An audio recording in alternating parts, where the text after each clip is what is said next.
Hello students, आज के इस वीडियो में हम देखने वाले हैं कि अगर आप बैचलर ऑफ इंजीनियरिंग करना चाहते हैं, बीटेक में एडमिशन लेना चाहते हैं, तो आपके पास एक ऑप्शन ये भी है कि आप हरियाणा स्टेट की जो इंजीनियरिंग की सेंट्रलाइज काउंसलिंग चल रही है उसमें पार्टिसिपेट कर सकते हैं। होता ये है कि हर स्टेट गवर्नमेंट के कुछ 4 to 5 कॉलेजेस ऐसे होते हैं जो काफ़ी नामी होते हैं, जिनके प्लेसमेंट्स भी काफ़ी अच्छा होता है और जिनका वैल्यूएशन भी काफ़ी अच्छा होता है। तो अगर आप एक ऑप्शन लेकर चलना चाहते हैं जो आउट ऑफ हरियाणा के कैंडिडेट हैं, उनके लिए एक ऑप्शन है, क्योंकि आउट ऑफ स्टेट कैंडिडेट के लिए 15% सीट रिजर्व रहती है। और अगर वो अच्छे कॉलेज की तलाश में है और एक ऑप्शन लेकर चलना चाहते हैं तो वो हरियाणा स्टेट की इंजीनियरिंग की काउंसलिंग में भी पार्टिसिपेट कर सकते हैं। तो यहाँ पर जो एलिजिबिलिटी क्राइटेरिया है वह सेम होता है ऑल ओवर इंडिया इंजीनियरिंग में एडमिशन करने के लिए, क्योंकि उसकी गाइडलाइन एआईसीटी के द्वारा जारी की जाती हैं। तो यहाँ पर 10+2 के साथ physics chemistry math, physics chemistry biology plus other subjects का कुछ कॉम्बिनेशन है जो कि हम आगे देखने वाले हैं। अगर आपके पास ये हैं तो आप उस बेसिस पर अप्लाई कर सकते हैं। यहाँ पर जो एडमिशन का बेसिस है काउंसलिंग में, सिर्फ और सिर्फ जो आपकी all India rank JW mains में जो ऑल इंडिया रैंक आई है उसके बेसिस पर ही यहाँ पर आपको एडमिशन के लिए कंसिडर किया जाएगा। यहाँ पर 12th मार्क्स को कंसिडर नहीं किया गया है। और अगर हम बात करें, इसकी लास्ट डेट ऑफ रजिस्ट्रेशन है वह 25/7/2024 है। तो आपको रजिस्ट्रेशन 25/7/2024 से पहले पहले करा लेना है। तो यहाँ पर हरियाणा की जो स्टेट गवर्नमेंट है उनका कहना है कि क्यों हरियाणा से इंजीनियरिंग की जाए, तो उसके बारे में इन्होंने कहा है कि यहाँ पर transparent and fair admission process है। बीटेक हिंदी मीडियम में कुछ सिलेक्टेड स्टेट यूनिवर्सिटीज़ में कराया जा रहा है। गर्ल कैंडिडेट को 25% हॉरिजॉन्टल रिजर्वेशन है। 5% टी जो सीट्स हैं वो TFWS में रिजर्व है। ये लगभग हर इंजीनियरिंग कॉलेजेस में होती ही है। उसके बाद जो 10% सीट्स हैं वह इकोनॉमिकल वीकर सेक्शन EWS के लिए रिजर्व हैं। और सबसे इम्पोर्टेंट, अगर आप हरियाणा स्टेट से ही बिलोंग करते हैं तो एक सीट हर ब्रांच में हरियाणा के गवर्नमेंट कॉलेज में, सभी जो एक ब्रांच होती है उसके अंदर हरियाणा टॉपर के लिए रिजर्व रखी गई है। तो ऐसे स्टूडेंट्स जो हरियाणा स्टेट बोर्ड में जिन्होंने टॉप किया है तो उनके लिए एक सीट रिजर्व है हरियाणा के गवर्नमेंट कॉलेज में हर ब्रांच के अंदर। तो ये कुछ बेसिक सी बातें थी। तो चलिए अब इसके डिटेल में जान लेते हैं कि किस तरीके से आपको ये फॉर्म अप्लाई करना है, क्या क्या एलिजिबिलिटी कंडीशंस हैं। तो एक बार इसकी डिटेल इंफॉर्मेशन देख लेते हैं। तो आपको डिटेल इन्फॉर्मेशन देखने के लिए यहाँ पर डिग्री कोर्स चूज करना पड़ेगा। डिग्री कोर्स चूज करने के बाद आपको बीटेक पे क्लिक करेंगे तो यहाँ पर आपको एलिजिबिलिटी पता चल जाएगी। जो एलिजिबिलिटी क्राइटेरिया है वो इस ग्रुप ऑफ सब्जेक्ट्स है, फिजिक्स मैथमेटिक्स केमिस्ट्री। अगर आपके पास ये है तो आप इंजीनियरिंग स्ट्रीम जो टेक्निकल स्ट्रीम है उनकी सभी ब्रांचेस के लिए एलिजिबल हो जाते हो PCM के कॉम्बिनेशन से। अगर आपके पास ये नहीं है तो कुछ ग्रुप ऑफ कॉम्बिनेशंस के साथ अगर ये सब्जेक्ट्स भी हैं तो आप इनके साथ भी एलिजिबल हो जाते हो। तो इसके बारे में आपको सब्जेक्ट कॉम्बिनेशन के बारे में प्रोस्पेक्टस के पेज नंबर 16 में इंफॉर्मेशन दी हुई है कि आप सब्जेक्ट का कॉम्बिनेशन किस तरीके से किस ब्रांच के लिए चूज कर किस पर्टिकुलर ब्रांच के लिए आप एलिजिबल हो सकते हो। तो मोस्ट कॉमन जो ब्रांचेस होती हैं जैसे कंप्यूटर हो गया, कंप्यूटर साइंस है, इलेक्ट्रॉनिक्स एंड कम्युनिकेशन है, इलेक्ट्रिकल इंजीनियरिंग है, मैकेनिकल इंजीनियरिंग है, सिविल इंजीनियरिंग है, प्रोडक्शन इंजीनियरिंग है। तो इस तरह की जो कोर ब्रांचेस हैं वहाँ तो बेसिकली फिजिक्स केमिस्ट्री मैथ्स का स्टूडेंट्स एलिजिबल होता है। कंप्यूटर साइंस ब्रांच में कुछ ब्रांचेस का कॉम्बिनेशन का सब्जेक्ट्स का रिलैक्सेशन होता है। तो अगर आपके पास इन कैटेगरीज के सब्जेक्ट्स भी हैं तो आप कंप्यूटर साइंस फील्ड के लिए अप्लाई कर सकते हैं, जिसकी कंप्लीट डिटेल पेज नंबर 16 में दी हुई है प्रोस्पेक्टस के अंदर। और अप्लाई करने के लिए जनरल कैंडिडेट्स को 45% मार्क्स होने चाहिए and 40% marks in case of candidate belong to a reserve category. जो आप 3 सब्जेक्ट चूज कर रहे हैं उसके अंदर 45% मार्क्स होने चाहिए जनरल कैटेगरी के लिए, और रिजर्व कैंडिडेट्स के लिए 40% मार्क्स होने चाहिए। इसके अलावा अगर आपने डिप्लोमा इन वोकेशनल स्ट्रीम किया हुआ है, डीवोक किया हुआ है, तो भी आप इंजीनियरिंग में एडमिशन के लिए एलिजिबल हो जाते हैं। उसमें बस अंतर इतना ही है कि जब आपका फर्स्ट ईयर में एडमिशन हो जाएगा तो आपको मैथ्स, फिजिक्स और इंजीनियरिंग ड्राइंग के सब्जेक्ट्स अलग से पास करने होंगे, जिसके लिए ब्रिज कोर्स चलाया जाता है और इनका जो एग्जामिनेशन है वो फर्स्ट ईयर में कंडक्ट कराया जाता है, जो कि आपको अलग से पास करने होंगे। तो यहाँ पर जो इम्पोर्टेंट इंस्ट्रक्शंस दिए हुए हैं उसके अकॉर्डिंग मैं सभी पर बात नहीं करूँगा, जो जो इम्पोर्टेंट बातें हैं वो आपको ध्यान में रखनी है। तो सबसे पहले आपको ध्यान में रखनी है कि जो भी सीट्स हैं, TFWS सीट्स हैं, इकोनॉमिकल वीकर सेक्शन के लिए, कश्मीरी माइग्रेंट्स के लिए, हरियाणा स्कूल टॉपर्स के लिए, जो भी ये सीट्स हैं, इन पर जो सिलेक्शन होने वाला है, तो यहाँ पर जो एडमिशन है वो JEE मेंस 2023 के बेसिस पर दिया जाएगा। नेक्स्ट पॉइंट है, वहाँ पर ध्यान में रखना है जो हरियाणा स्टेट से बिलोंग करते हैं उनको जब ऑनलाइन फॉर्म भरना है तो उससे पहले उनकी जो PPP ID है वो कंप्लीट होनी चाहिए हर रिस्पेक्ट में। बिना इसके हरियाणा स्टेट का जो कैंडिडेट है वह अप्लाई नहीं कर पाएगा। तो इसलिए अप्लाई करने से पहले हरियाणा स्टेट के कैंडिडेट को अपनी PPP ID करेक्ट करा लेनी है। जो सारी डिटेल्स हैं वो PPP ID से ही हरियाणा स्टेट के कैंडिडेट्स के लिए फैच होने वाली हैं। तो हरियाणा स्टेट के कैंडिडेट परिवार पहचान पत्र है, इसकी सारी डिटेल्स फिल करवा लें। इसके अंदर अगर उनकी जो कैटेगरी है अगर उसमें कोई मिस्टेक है तो उसको भी करेक्ट करा लें, बिना इसके वह अप्लाई नहीं कर पाएंगे। इसके साथ साथ उनको कलर फोटोग्राफ और सिग्नेचर अपलोड करना है। और जो बाहर के कैंडिडेट हैं, फ्रॉम अदर स्टेट कैंडिडेट है, हरियाणा के बाहर के जो कैंडिडेट हैं उनको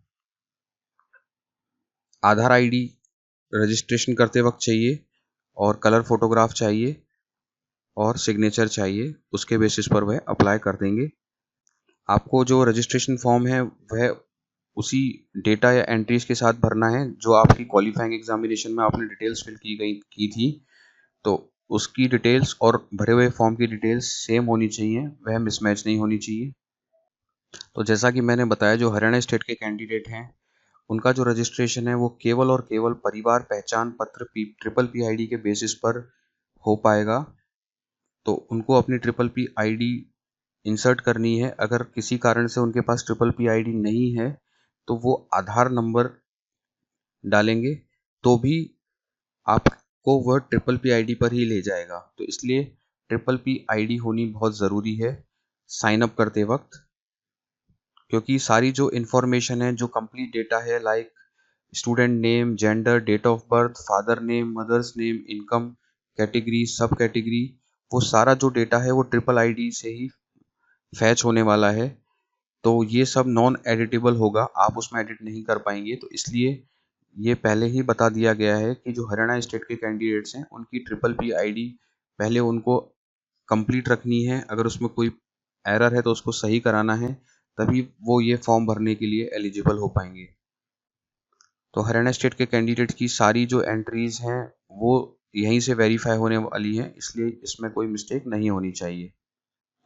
अगर किसी कारण से कोई अदर स्टेट कैंडिडेट है, उसका आधार नंबर PPP डाटाबेस में मैच कर जाता है, तो ऐसे कैंडिडेट अलाउ नहीं हो पाएंगे as other state candidate, form भरने के लिए एलिजिबल नहीं हो पाएंगे।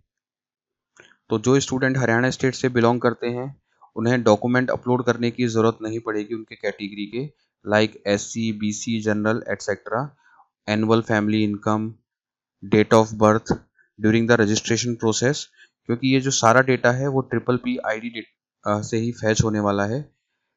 लेकिन कैंडिडेट्स को अपनी सब कैटेगरी के लिए डॉक्यूमेंट्स अपलोड करने पड़ेंगे। सब कैटेगरी में like ESM, FF and special categories like EWS है, तो उनके लिए आपको डॉक्यूमेंट अपलोड करना पड़ेगा। अगर आपको कोई प्रॉब्लम आ रही है, आपको कोई क्लैरिफिकेशन चाहिए, तो आप HSTES की जो ईमेल ID है हेल्पलाइन की, onlineadmissionhelp@gmail.com, इस पर संपर्क कर सकते हैं, या फिर टोल फ्री नंबर 1800-137-3735 पर आप हेल्पलाइन नंबर का यूज़ करके अपनी प्रॉब्लम को रिजॉल्व करा सकते हैं। तो यहाँ पर हरियाणा स्टेट काउंसलिंग में पार्टिसिपेट करने के लिए आपको रजिस्ट्रेशन फॉर्म फिल करने के लिए टोटल 7 स्टेजेस दी हुई हैं रजिस्ट्रेशन की, जिसमें सबसे पहले तो आपको साइन अप करना है PPP ID का यूज़ करके और आधार ID का यूज़ करके। उसके बाद एप्लीकेशन फॉर्म है वो आपको फिल करना है, जिसके अंदर आपकी बेसिक डिटेल्स आ जाएंगी। उसके बाद आपको अदर डिटेल्स फिल करनी है। उसके बाद आपको अपलोड फोटो एंड सिग्नेचर वहाँ पर अपलोड करने हैं। उसके बाद आपका जो क्वालिफाइंग एग्जामिनेशन था उसके मार्क्स फिल करने हैं।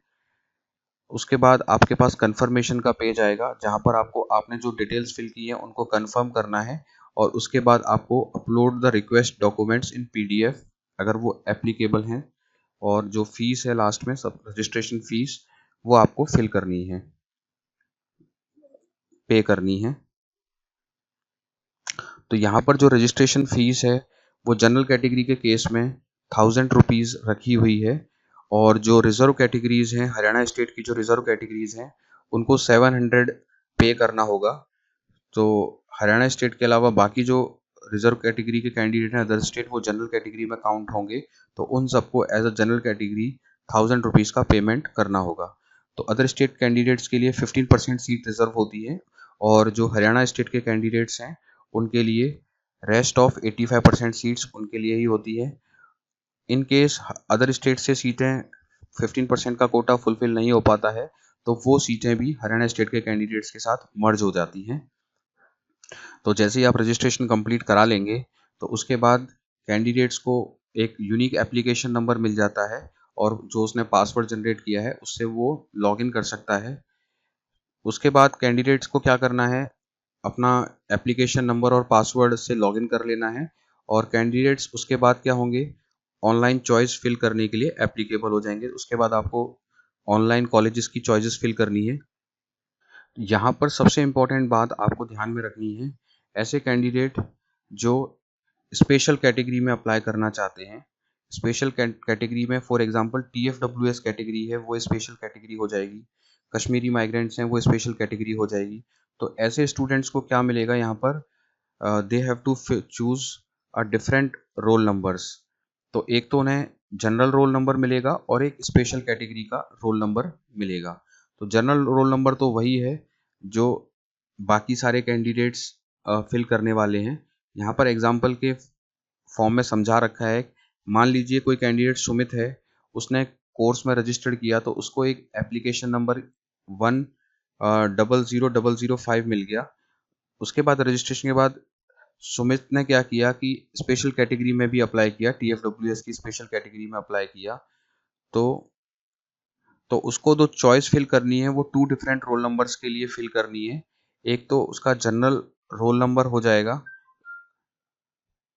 उसके लिए उसको चॉइसेस फिल करनी है, और एक जो इसकी स्पेशल कैटेगरी चूज की है TFWS, उसके लिए उसको एक अलग रोल नंबर होगा, उसके अंदर उसको कॉलेजेस के लिए कॉलेजेस चूज करने हैं। तो यहाँ पर इस चीज़ का विशेष ध्यान में रखना है कि आपको यहाँ पर 2 अलग अलग रोल नंबर अलॉट हो जाएंगे सेम कैंडिडेट को ही, अगर वो पर्टिकुलर स्पेशल कैटेगरी में पार्टिसिपेट करना चाह रहा है। तो अगर किसी कारण से हरियाणा स्टेट का PPP ID का जो डेटा है वो वेरीफाई नहीं हो पाता है तो उसका जो कैंडिडेट है वो जनरल कैटेगरी में कंसिडर किया जाएगा। तो इसीलिए ये बार बार कह रहे हैं कि so that all the candidates seeking admission are advised to get their PPP ID get updated and verified। तो इस काउंसलिंग प्रोसेस में पार्टिसिपेट करने से पहले वह अपनी PPP ID का जो डेटा है उसको अपडेट करा लें, उसको वेरीफाई करा लें, तो उनको कोई प्रॉब्लम नहीं आने वाली है। EWS कैटेगरी के जो कैंडिडेट हैं उनको EWS कैटेगरी का सर्टिफिकेट बनाकर उसको at the time of registration PDF format में अपलोड करना है।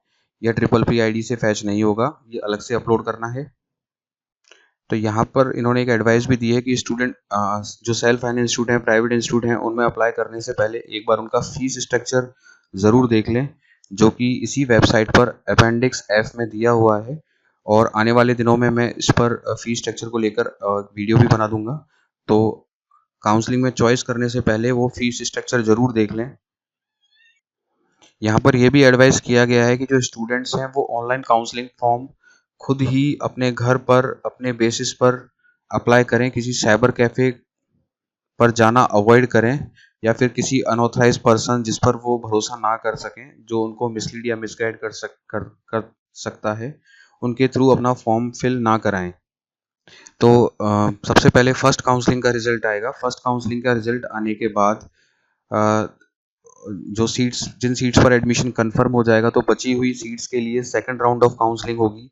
तो सेकंड राउंड ऑफ काउंसलिंग जब होगी तो वहाँ पर स्टूडेंट्स को अगेन जो चॉइस है, चॉइस फिलिंग करनी होगी। तो सेकंड काउंसलिंग के लिए भी स्टूडेंट्स को वापस से चॉइस फिलिंग करनी करनी होगी, और उसके बाद चॉइस फिलिंग के बाद उसका जो रिजल्ट है, जो भी की डेट्स हैं उसके अकॉर्डिंग उसका रिजल्ट आ जाएगा। इसके अंदर टोटल हरियाणा स्टेट गवर्नमेंट की जो इंजीनियरिंग एडमिशन प्रोसेस है इसमें 2 काउंसलिंग रखी गई हैं, first counselling and second counselling. तो ये कुछ इंपॉर्टेंट बातें थी जिनका आपको ध्यान में रखना है। अगर आप हरियाणा स्टेट की जो इंजीनियरिंग एडमिशन की जो काउंसलिंग प्रोसेस है उसमें अगर पार्टिसिपेट कर रहे हैं तो इन बातों का ध्यान में रखना है। उसके बाद हम देख लेते हैं कि आपको अप्लाई किस तरीके से करना है। तो उसके लिए आपको अप्लाई नाउ पर जाना है। अप्लाई नाउ पर जो भी हमने बातें डिस्कस की हैं वही सारी बातें यहाँ पर आपको वापस से समझाई गई हैं। तो इन बातों को आप रीड आउट कर सकते हैं। मैंने जैसे बताया कि इसमें 7 स्टेप्स हैं, वो 7 स्टेप्स को आपको स्टेप बाय स्टेप यहाँ पर बताया हुआ है कि आपको सबसे पहले साइन अप करना है PPP या आधार ID का यूज़ करके। उसके बाद आपको एप्लीकेशन फॉर्म फिल करना है। एप्लीकेशन फॉर्म में आपको रिलेवेंट डिटेल्स फिल करनी है। अगर सब कैटेगरी है तो वो सब आपको वहाँ पर चूज़ करना है। उसके बाद आपको अपलोड फ़ोटो एंड सिग्नेचर करना है। मार्क्स फिल करने हैं क्वालिफाइंग एग्जामिनेशन की। आपने जो डिटेल्स फिल कर दी हैं उनको कंफर्म करना है, और अगर कोई डॉक्यूमेंट अपलोड करने के लिए कहा गया है तो वो डॉक्यूमेंट आपको अपलोड करना है। उसके बाद सबसे लास्ट में रजिस्ट्रेशन फीस डिपॉजिट करनी है, जो कि जनरल कैटेगरी के केस में 1000 रुपीज़ है एंड रिजर्व कैटेगरी के केस में 700 रुपीज़ है। तो ये सारे पॉइंट्स हैं, ये हम पहले ही डिस्कस कर चुके हैं। तो इन सबको एक बार रीड आउट करके आपको क्या करना है, यहाँ पर yes I have read the instruction carefully और आई एग्री पर क्लिक करना है। जैसे ही आप इस पर क्लिक कर देंगे तो यहाँ पर आपको कोर्स चूज करना है। जिस भी कोर्स की काउंसलिंग प्रोसेस में आप पार्टिसिपेट करना चाहते हैं, तो यहाँ पर हम BTech कोर्स में पार्टिसिपेट कर रहे हैं। तो जैसे ही हम इस पर क्लिक करेंगे तो ये हमसे पूछेगा क्या आप हरियाणा के रहने वाले हैं। तो इसमें हमें यस और नो चूज करना है। अगर हम यस चूज करते हैं तो जैसा मैंने बताया कि वह PPP के बारे में पूछेगा। अगर वो हमारे पास उसकी ID है तो हम यस पर क्लिक कर देंगे। यहाँ पर हमें PPP ID इंसर्ट करनी है। तो जैसे हम PPP ID यूज़ करेंगे तो उसके बाद वो फैमिली मेम्बर्स की डिटेल शो कर देगा, जिसमें से हमें अपना नाम चूज़ करके आगे बढ़ जाना है। अगर हमारे पास नहीं है, हमें अपनी PPP ID याद नहीं है, तो हम आधार कार्ड के बेसिस पर भी इसमें आगे बढ़ सकते हैं। तो यहाँ पर हम आधार नंबर डालेंगे। उस केस में भी वह फैमिली मेम्बर्स की डिटेल फैच कर देगा और वहाँ पर हमें अपना नाम चूज़ करना है और आगे बढ़ जाना है। अगर हम हरियाणा के रेजिडेंट नहीं हैं तो हमें नहीं पर क्लिक करना है, और नहीं पर क्लिक कर कर हमें आधार नंबर डालना है। आधार नंबर डालेंगे, उसको हम सबमिट कर देंगे और फिर हम इसमें आगे प्रोसीड कर सकते हैं। इसके बाद हमें 7 स्टेप्स हैं वो कंप्लीट करने हैं। वो लास्ट में रजिस्ट्रेशन पे करना है और हमारा फॉर्म क्या हो जाएगा, कंप्लीट हो जाएगा। उसके बाद हमारे पास जो एप्लीकेशन नंबर है और हमने जो पासवर्ड क्रिएट किया है उसके बेसिस पर हमें चॉइस फिलिंग वाले प्रोसेस में आगे प्रोसीड करना है। अभी चॉइस फिलिंग को उन्होंने पोस्टपोन किया हुआ है, तो आप रजिस्ट्रेशन कर सकते हैं। जैसे ही चॉइस फिलिंग की डेट आ जाएगी, शेड्यूल आ जाएगा, तब आप लॉगिन कर चॉइस फिल करना स्टार्ट जारी रख सकते हैं। तो कैंडिडेट को एडवाइस की जाती है कि वह अपने डॉक्यूमेंट की स्कैन कॉपी अपने पास रखें, like income certificate, Haryana domicile certificate, और भी जो सर्टिफिकेट हैं, क्वालिफाइंग सर्टिफिकेट हैं, उन सब की वो सॉफ्ट कॉपी, स्कैन कॉपी अपने पास रखें, क्योंकि वो आपको अपलोड करनी होंगी जब आप चॉइसेस को फिल करेंगे। तो यहाँ पर एट प्रेजेंट आपको जो की डेट्स ध्यान में रखनी है, जो काउंसलिंग प्रोसेस है वह 29/5/2024 से स्टार्ट हो चुका है, और ये जो एंड है 25/7/2024 को इसका एंड हो जाएगा। फीस जो सबमिशन है, रजिस्ट्रेशन फीस, वह भी 29/5/2024 से आप फिल कर सकते हैं, पे कर सकते हैं, और ये 25/7/2024 को एंड हो जाएगी। उसके बाद वेरिफिकेशन बाय डेजिग्नेटेड इंस्टीट्यूट, वो भी वेरिफिकेशन 29/5/2024 से स्टार्ट हो जाएगा और 25/7/2024 को वो एंड हो जाएगा। तो साथियों, ये वीडियो बनाया गया था ऐसे स्टूडेंट्स के लिए जो हरियाणा स्टेट गवर्नमेंट के काउंसलिंग प्रोसेस में पार्टिसिपेट करना चाह रहे हैं। तो उसकी काउंसलिंग प्रक्रिया भी चल रही है, जिसके अंदर अदर स्टेट कैंडिडेट भी अप्लाई कर सकता है अगर आप एक ऑप्शन लेकर चलना चाह रहे हैं। क्योंकि जैसा मैंने बताया कि हर स्टेट में 3 to 4 ऐसे कॉलेजेस होते हैं जो अच्छे होते हैं। अगर आपको किसी कारण आपके खुद के स्टेट में अच्छा कॉलेज नहीं मिल पा रहा है तो आप अदर स्टेट में जाकर अच्छे कॉलेज के लिए रजिस्टर करके ट्राई कर सकते हैं, और जो हरियाणा स्टेट से बिलोंग करते हैं वो तो करेंगे, तो उनके लिए भी ये वीडियो हेल्पफुल है। तो ऐसी इन्फॉर्मेशन के लिए साथियों जुड़े रहिए मेरे साथ। चलिए तो मिलते हैं नेक्स्ट वीडियो में। धन्यवाद।